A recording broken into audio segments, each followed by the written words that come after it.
Welcome to Good Game, the show for gamers, by gamers. I'm Hex. And I'm Bajo, hello. Well, the iPad may have copped some flack for being good for, well, not that much, but it's certainly gaining kudos with the gaming community. So we take a look at some of the more popular downloads and see how it stacks up as a gaming platform. And one of the weirdest games we've played in a while, Muscle March.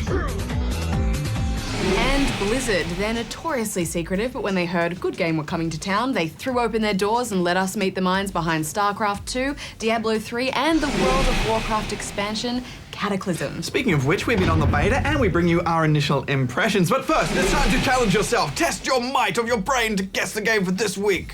Whoa. That's intense. So intense. Let's pump it up a bit this week. Yeah, no, that's cool. Yeah, get That's people cool. excited. Yeah, Okay. yeah, guess the game.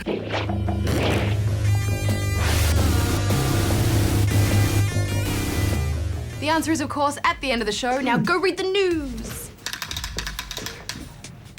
Nice muscle. Not really. Good game. Nolan Bushnell is getting back into the games business. Bushnell founded Atari in 1972, launched the arcade game Pong, and in so doing single-handedly launched a little market sector known as the video game industry. Now, after 3 decades in the wilderness, he's back in the game and has joined the board of Atari. It's not the same Atari, however. After the original company was broken up, a French holding company bought the rights to the name. Nevertheless, Bushnell sees this as an opportunity to recapture the accessible and egalitarian spirit of the pioneering days of gaming. He's definitely got an uphill battle ahead of him. Atari's latest financial results show a year-on-year decline in profits of 65%. The campaign to get an R18 rating for games has hit another snag. The Standing Committee of Attorney Generals was supposed to meet in July to mull over the thousands of public submissions on the issue. But thanks to the looming federal election, that meeting has been cancelled, and the committee won't be discussing the issue until November 4 at the earliest. A group of Team Fortress 2 players has seized on a novel way to raise money for charity, destroying rare in-game items. The weapons in question are golden wrenches. When used by the engineer class in the online FPS, they leave golden statues behind instead of corpses. Valve only handed out 100 of the ultra-rare items. Believing that this was unfair, a player known as Wing decided to delete his wrench. What's more, he's invited gamers worldwide to sponsor his protest by making donations to the Child's Play children's charity. 3 other Golden Wrench owners have now decided to delete their own weapons in solidarity with Wing. The charity drive has already raised over $3,000 for Child's Play and will be running through to August 31 when the deed will be done. Playing video games can boost your career, according to a recent article in the prestigious journal Forbes magazine. Games like World of Warcraft can help you learn to be an effective leader by using the art of persuasion to manage raids instead of bluntly ordering people around.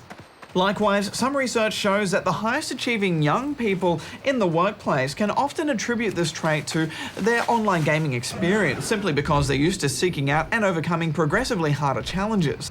These findings come with a caveat, of course. Those who enjoy this boost in performance only played in their spare time and only in moderation. Some of the finest zombie on Survivor action took place last weekend as Team Oz vs Team USA in a friendly exhibition match of Left 4 Dead 2. The 2 teams of 5, with 1 player acting as a substitute, consisted of the best players from each country as voted by their local cybergamer communities. The match was organised to celebrate the launch of American versions of the Australian esports commentary and community sites GameStar and Cybergamer. From that boom, nothing else really hitting. A great job by Team Australia to clear the rest of the SI attack. Team USA walked away the victors on the day. However, the match was played on servers located on America's west coast, giving Team Australia higher pings of around 300 milliseconds. A rematch on Australian servers is expected to take place in the coming months. Good game. Hex, I admit I was rather skeptical about the iPad, just in general. Yeah, I remember you whinging about the device for weeks, saying it was completely pointless, and then all of a sudden on Monday you had one and you wouldn't let me touch it for ages. Well, you wouldn't wear the special gloves I made you. Anyway, there's a chance that it'll be good for certain types of games, and especially with the big touchscreen and large battery life, so we thought we'd check out a bunch of them and see if any devs are getting it right. To start with, I had a go of Fruit Ninja HD, same game but with multiplayer. Yeah, I wasn't too keen on the original game, but something about playing it on the bigger screen, I started to get into it a bit more, especially with the multiplayer modes. There's 2 here, but the best is classic mode, which lets you hurl bombs at your enemies. I just wish there were more multiplayer modes, basically, so I'm giving it an 8. Yeah, it was fun picking the best moment to throw your bomb, although I don't know that it's really worth buying again if you already have the iPhone version, but as it stands, it's an 8 from me too. It's me again. So I see. What can I do for you this time, man? Next up, we just had to have a look at Monkey Island 2 LeChuck's Revenge, the special edition. The updated graphics look great and the commentary's all there as well, which is good. Also, it's just made for point and click, I think, this kind of thing, Hex, or point and smudge. Although I did find, using actions with the inventory was a bit awkward. There were times that I'd open up the inventory and click use, and then I'd click on an item and it just wouldn't register, but I don't know, you forgave it because the game's such a classic, so it's still 8.5 from me. Yeah, it's a 9 from me. Hey, what the hell? What's going on? We also had a quick look at the Sam & Max, the penal zone on this, but the frame rate wasn't very good, and combined with the fact that you have to use a virtual thumbstick to move your character around in a point-and-click adventure, it just didn't translate too well. Yeah, Max. It's hard to stay mad at the guy. Yeah, I could never get used to that virtual thumbstick. It was in the PC version as well, and I think they've done that to make it uniform throughout, but I just don't think it works. Next up, though, Mirror's Edge. A free-running take on the 2008 game of the same name, you need to guide Faith through a variety of obstacles, ducking and combat rolling, disarming guards, and basically trying to keep your speed up to reach the end of the level. The game looks and sounds great, but it's super short, only a couple of hours. And you know, Hex, there were those moments where I really had that free running thing going, where I had my speed up and it was going really well, but I felt like they were kind of ruined by all the little Prince of Persia jumpy bits. Yeah, at least it didn't make me feel sick like the console version, but I mean, I agree, the multiplayer was really boring and it's just way too expensive. It's a 6 from me. It's a 5 from me. Next up, we thought we'd have a look at Osmos. Now, this game has been around for a little while, but we thought, considering it's a touchscreen, it might be kind of cool on this. If you've never played it, basically you move your blob through a strange space-like petri dish, making yourself bigger and navigating a bunch of obstacles, such as other blobs with AI out to absorb you, negative antimatter blobs, and giant suns with mad gravity that want to pull you into their gooey core. Yeah, those levels are really stressful, Hex, especially when your trajectory turns red and you frantically try and get back on track. And when you work your way up to the precision levels, you really need to have patience and make use of the slow down time feature to get through them. And Hex, I loved it. I've never played a game like this, and I just love the fact that your blob is pooping to get around. I'm giving it 8.5. I'm giving it 8. Next up, War for Eustrath. Instantly recognizable, it plays a bit like Fire Emblem. You'll be controlling a small bunch of units across a series of okay-looking battlefields. Yeah, this is kind of the game I'm looking forward to most on this, Hex, you know? It's just something about having a large battlefield and be able to control it with your hands is something that is exciting to me.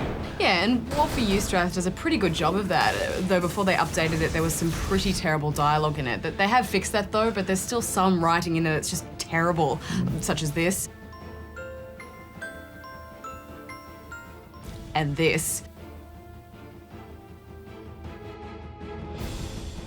But after about 3 hours, you start to get used to the characters a bit and start to like them, and also the game starts to get really good. You need to think about placement of your units and which abilities you want to play beforehand to tip the odds in your favour. It's a shame you can't speed up or skip the battle animations though, that drove me nuts. Yeah, I do love watching them sidestep in battle though. He skipped, he dodged it. A better tutorial or some in-game help files would have been nice, but overall I really enjoyed upgrading my units and sending them out to their death. And there's heaps of missions, so it's a 7.5 from me. I'm giving it 8.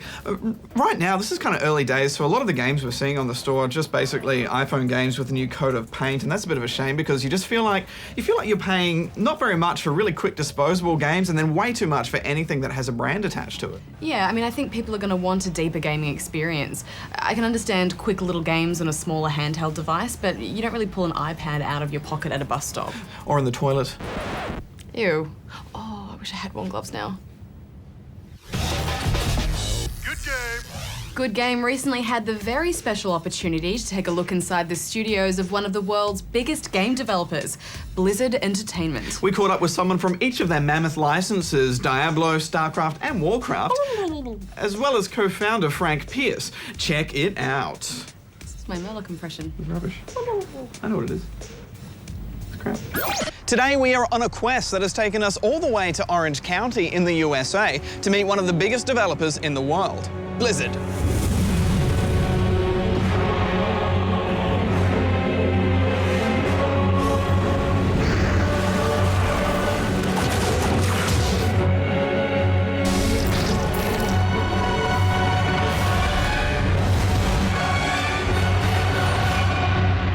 Warcraft, StarCraft, Diablo, 3 huge gaming licenses that all started here, and each with an installment on the way. So we've come here today to talk to Frank Pierce, the co-founder of Blizzard, and some of his minions about where it all began and where they're taking us to next.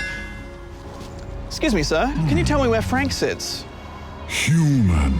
First you must enter the labyrinth and locate the inner sanctum. It is there you will find the answers you seek. Can't you just tell me? First you must enter the labyrinth. All right.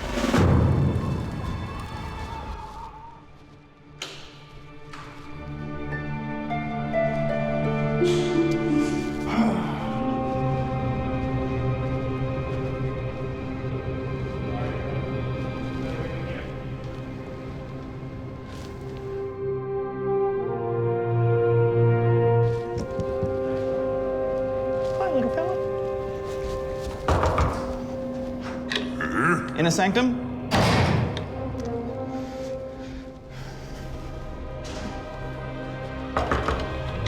Inner sanctum!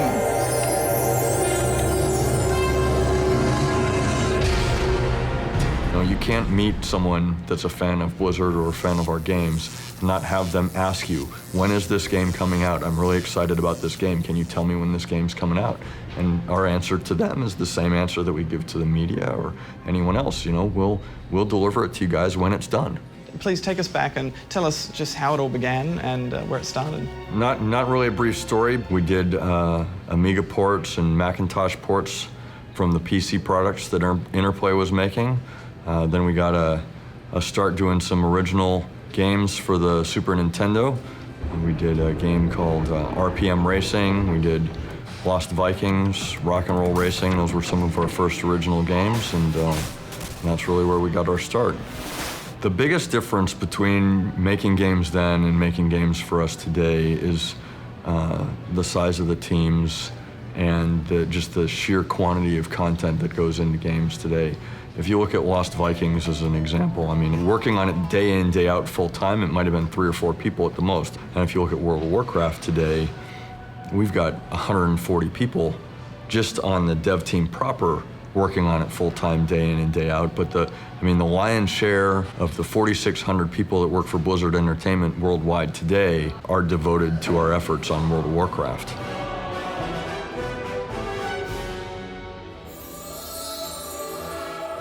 We started to talk about what the next expansion was going to be just after we were starting to finish up Wrath of the Lich King. And after kind of thinking about what that player experience would be like and how that would go, it'd be 20 levels for players, and then they'd get dumped out into a world that would be over 5 years old at that point. And that wasn't too appealing. One of the things we decided to do was go back and re-update the world and refresh the world and say, okay, well, we've learned a lot of lessons in the last few expansions about how to make quests, how to make compelling gameplay, how to tell better stories. With this expansion, we're increasing the resolution of the terrain for all of the old world. We've got a lot of new terrain and specific effects that we introduced in Lich King that we're putting to the entire world. We also have new water effects and just new different types of things that we're always trying to do. And it's a balance, really, because it's really not exciting for us to release a patch, release an expansion, and a machine that could play the game before now no longer can play the game. That's a really tough hill to swallow, I think. And we have a huge player base that plays on just such a wide variety of hardware. And there are things that we've learned through experience and time that are serious lightning rods for our community. Probably the best example is a patch we did last year where there was a problem with the human female where literally one vertice on her eye was making the blink not work exactly right. And we moved that one vertice just an imperceptible amount, and you would have think that we killed a baby.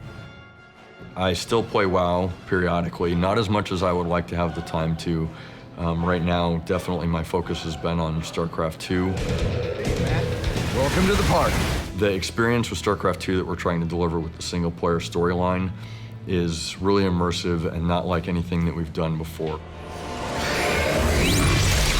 At its root, what we wanted to accomplish with StarCraft 2 was to allow a player to experience as much or as little of the story as they wanted to, and really ultimately put player choice in the player's hand. Players can choose to not do missions in this, unlike it was very linear in our previous games, so that's changed here.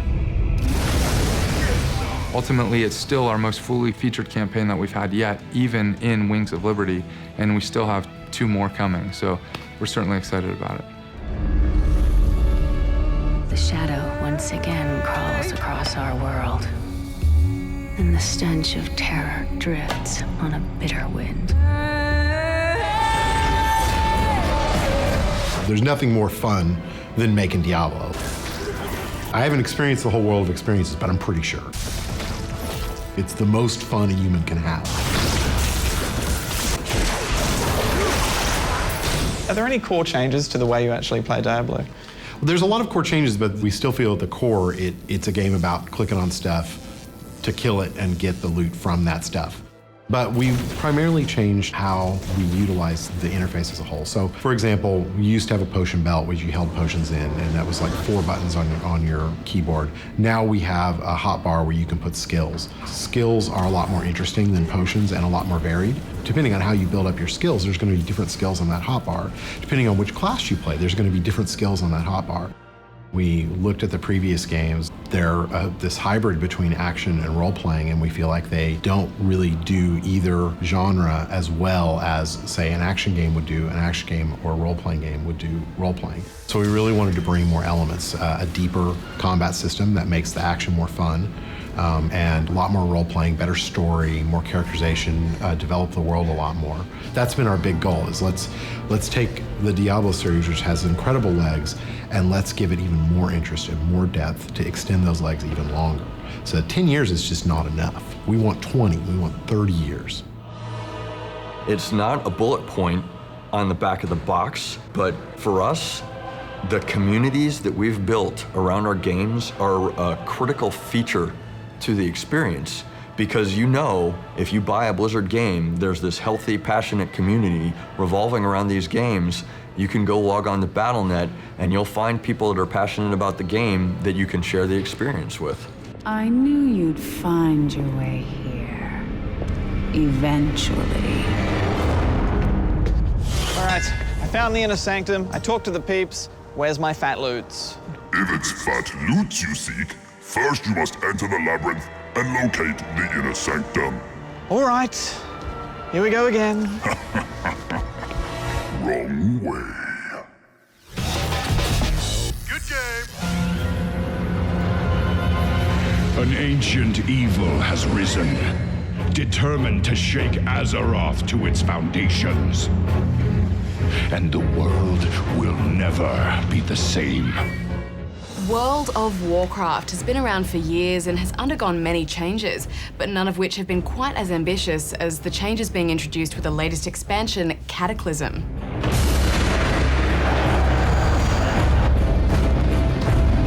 Almost everything changes in Azeroth with this expansion. Zones have been revamped, 2 new races are being added, classes are being overhauled, and talent trees are being drastically pared down to 31 points each.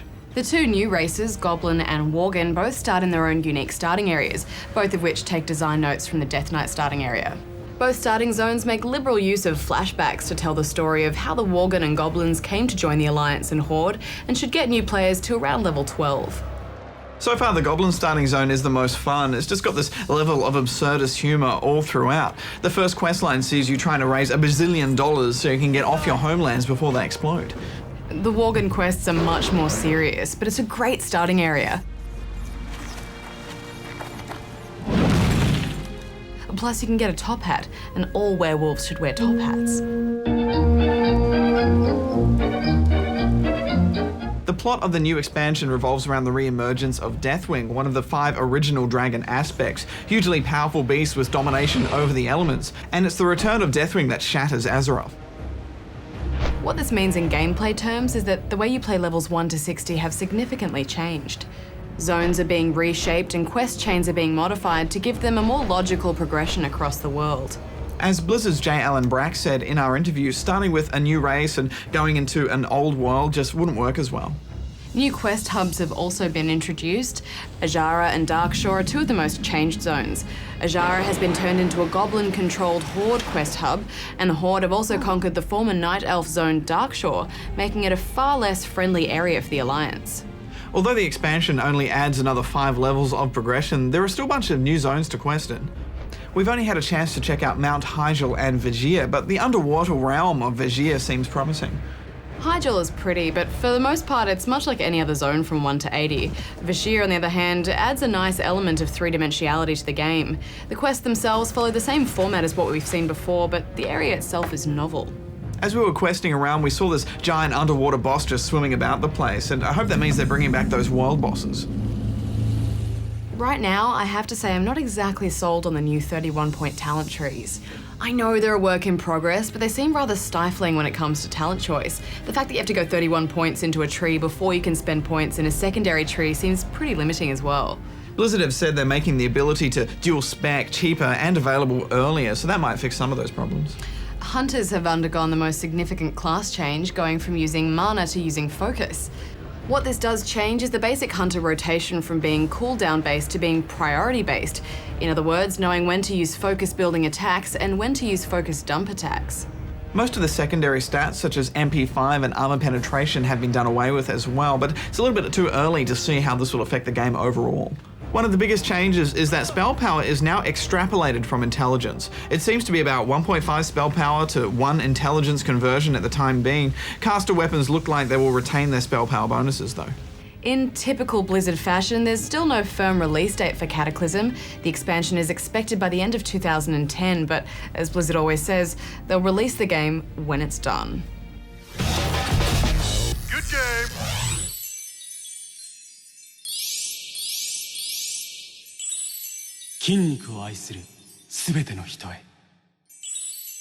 Hex, I've played some weird games in my time. I've had to shower a man, I've been the wind floating through the breeze, I've had poo sing at me, I've even had to chop carrots, but this one has me completely dumbfounded. I don't even know how to explain it. I think we just need to show you. Hey you! 見ているだけでいいのかい? ウィビアで一緒にハッスルしよう! Shall we muscle? What was that? That was Muscle March, a downloadable WiiWare title brought to us by Namco Bandai, and quite possibly one of the weirdest things I've ever seen. I think my brain just melted. Basically, the concept is this. You can choose between a bunch of different oiled, muscly bodybuilders and one polar bear in bikini bottoms. When a thief makes off with your precious protein powder and you have to track him down.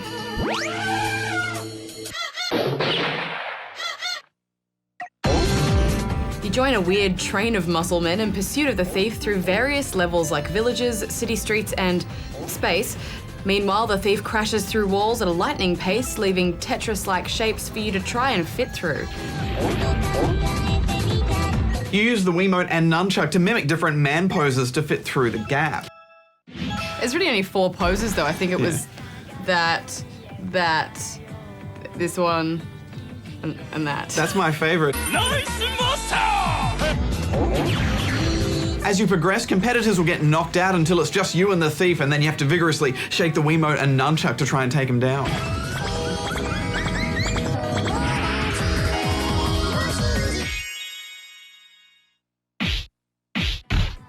And that's basically the game, and really it can get quite hard. I mean, obviously the shapes that you do are pretty easy to get down, but it goes really, really fast, and no track offers the same pattern of movements to do, so you can't even memorize it. It just gets faster and faster, and you're waggling your arms up and down, and there's rainbows and animals popping up everywhere. It's weird. And you look like a total tool.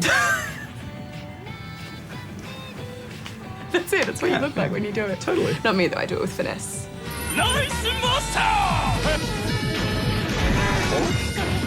You really notice as the game gets faster and faster just how imprecise the Wiimote and nunchuck are.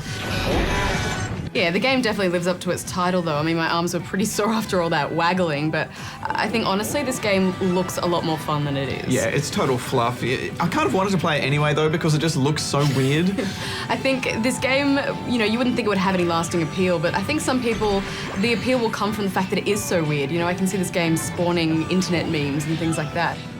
I was really hoping the multiplayer would be some sort of fun. It's not really multiplayer though, is it? I had this vision of us all kind of waggling together and all this crazy stuff happening on the screen, but I brought my Wii into the GG office and got all the team lined up and we're all there, and then it ended up being this thing where you just have to pass the player 1 controller like down the line and we all have a go one after another. It was really stupid. Muscle March looks really fun and interesting and crazy, but it's really not. It's a one-trick pony, and the pony is kind of lame and died halfway through the trick. I'm giving it 1 out of 10 rubber chickens. You know, I still think this game could be a cult hit because it's so weird. I mean, the menus alone had me in stitches.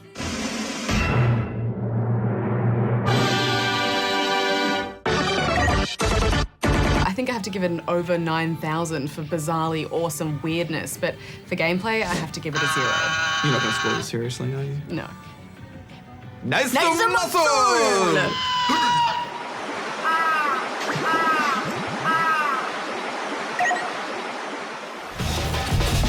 Good game.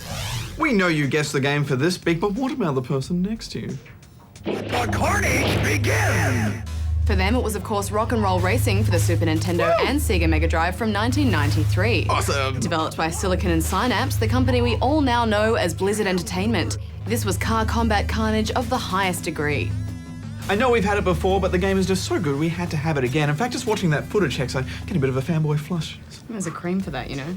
Well, that brings us to the end of yet another episode of Good Game. Next week, StarCraft 2, and we'll bring you our review. Not much else to say about that, really. And if you like your turn-based strategy with just a hint of role-playing, then Disciples 3 may be the game for you. If you prefer to get your regular serving of Good Game not on the TV, then you can download this or any other episode from the website. We're also on the ABC catch-up service iView, or you can podcast us from iTunes and have it magically appear on your device of choice. Magics. Until next week, gamers, may all your achievements unlock. Bajo out. Hex out. Where do you put the cream? Everywhere. Can you help me? No.